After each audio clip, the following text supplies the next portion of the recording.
If you didn't match into ophthalmology and are now feeling lost about how to improve your application for next year, don't worry. I had the same question as you.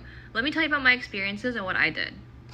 Hi, my name is Avery, and I successfully matched into ophthalmology residency after taking 2 gap years and going unmatched my first year, here to share all the lessons I've learned throughout the process with you.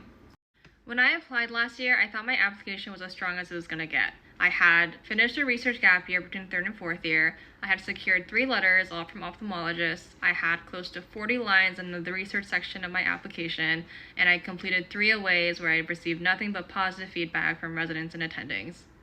I completely understand that going unmatched in this situation is brutal and feels unfair. You show that you're committed through your research year, you got the letters, you got the research, and you thought you aced your aways and learned all the skills, so what more can you offer?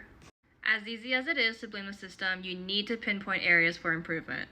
Not only to show growth on your application, as programs will be comparing your application side by side to see what you changed, but also to be able to honestly answer that question when programs ask you next year. The system being the way it is outside of your control. What is within your control is how you react to that. After I emailed the programs I interviewed with asking what I could do to improve for next year, one reply I got was that it didn't seem like I was interested in their program specifically. This indicated to me that it wasn't anything about my application, but more so about my interviewing skills and that I didn't properly convey my excitement towards their program as I should have.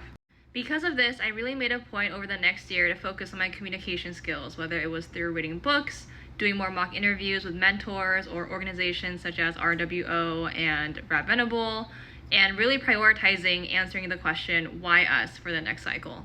As for my research year, I wasn't really looking for publication numbers. What I really prioritized was finding new research experiences and a great mentor who would advocate for me this next cycle.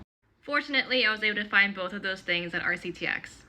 I told my mentor that I was really interested in being involved in more prospective studies, and he pitched an idea for me to look into.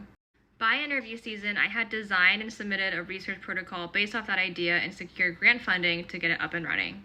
This ended up being a huge talking point during interviews that impressed a lot of programs because it proved to them that even after a huge setback such as not matching, I continued to push myself to grow every year.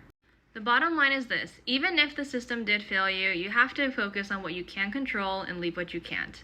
That is truly the only way to move forward, and that kind of resilience and grit is exactly what programs are looking for.